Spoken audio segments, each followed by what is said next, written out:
What's going on YouTube? Welcome back to another episode of our 2022 NBA Draft Player Breakdown series. In today's video we have another international player that we're going to be covering. He's a player that is a big guard, a kind of bigger point guard that is kind of projected to be middle of the second round draft right now, in around that 40-45 range. Somewhere around there is where he's currently projected. And that player is Hugo Besson. I'm sorry if I'm pronouncing the last name wrong. That's just kind of how I'd heard other people pronounce it, so that's kind of what I'm going with. But Hugo is a kind of 6'5", 6'6" point guard, 196 pounds. He's from France. The most recent team he played for was the New Zealand Breakers. He's, like I said, projected to be a middle of the second round pick right now. Is kind of a bigger point guard, kind of bigger combo guard. And I think that he could be of use to a lot of NBA teams, and it will be a good pick for a lot of teams at the middle of the second round draft. So let's go ahead and look at some of his strengths. So looking at some of the strengths of Hugo, I kind of already touched on one of them, and that is the fact that he's a bigger guard, 6'6", 196 pounds. He's big for the point guard position. If he's playing the shooting guard position, then he's got good size for that as well. He's got long arms, so that'll help him on the defensive side of the ball. But really, the things with Hugo, one of the biggest things with Hugo is that he's just kind of a natural scorer. He really looks to score the ball. He kind of knows how to score the ball. He's got a good feel for the game and how to score the ball. Really, shooting three off the dribble, getting to the rim. He really likes to slash and get to the rim. He's not the best finisher, but we will, kind of get into that a little bit later. But like I said, he just kind of plays with a little bit of flash to him. Plays with kind of the aggression of, I'm going to score the ball, I'm going to get to the hoop, I'm going to hit this mid-range, I'm going to do whatever it takes to kind of score the ball.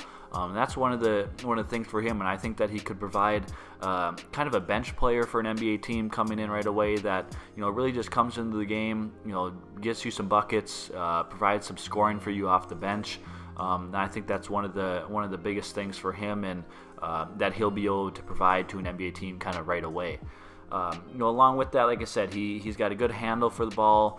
He's a pretty good rebounder for his size, or for someone of his position, I should say, not necessarily size, because that is one of the reasons why he is a good rebounder for his position. He's got a good size, good frame, can get the defense rebound and push it all the way up the floor, and get to the rim and score from there.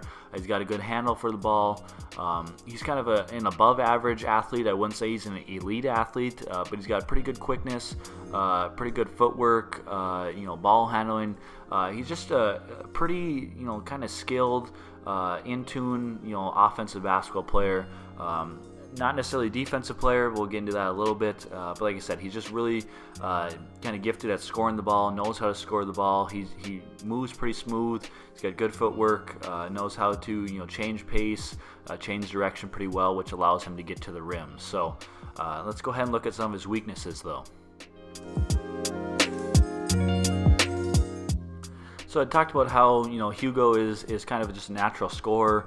He looks to score the ball, and is pretty skilled at scoring the basketball on the offensive side of the floor. But now looking at some of the weaknesses that come along with that is the fact that he can be prone to kind of just hoisting up some questionable shots. He can be careless on offense, which can lead to turnovers. Can be too scoring focused on offense, tends to over dribble.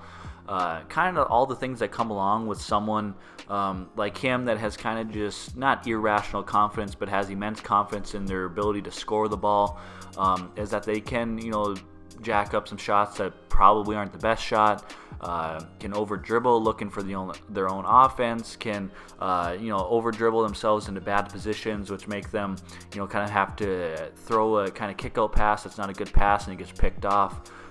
All these kind of cons come with players like this. Players like Nick Young is someone that comes to mind that is a great scorer, but also can come with a lot of weaknesses or kind of cons of him looking to be kind of a main scorer. So those are kind of some of the things that really come along with it.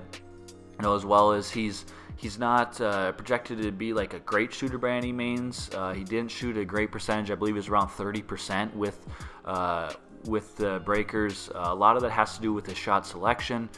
He can shoot some poor shots, which can lead to, obviously poor shooting percentage and things like that. But I think that if, he gets in the NBA system, they can, figure out some of his shot, tendencies, shot selection, things like that, and that can obviously help boost his percentages just by getting, better, catch and shoot threes, shoot looks, just taking better shots will help his percentage. Along with that, he can struggle to guard quicker players. I said he is an above average athlete, but he's not an elite athlete by any means. And he, can get kind of lazy on defense and stand up and get blown by quicker guards.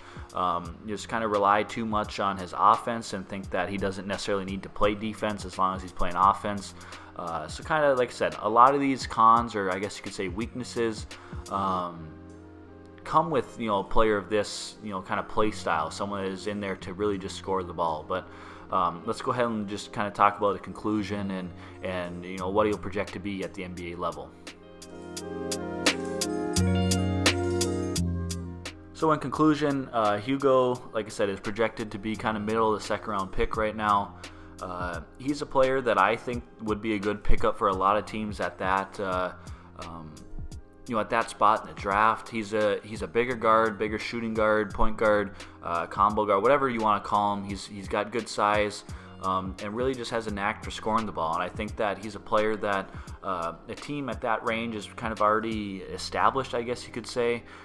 Usually are a better team, and I think that if he can get on a winning team, he comes off the bench and is just really asked to just kind of score the ball, provide them scoring off the bench, provide them good minutes off the bench. I think that he'd be able to do that. If they work on his shot selection a little bit more, it's going to raise up all his percentages, allow him to just kind of be more efficient on the offensive side of the ball.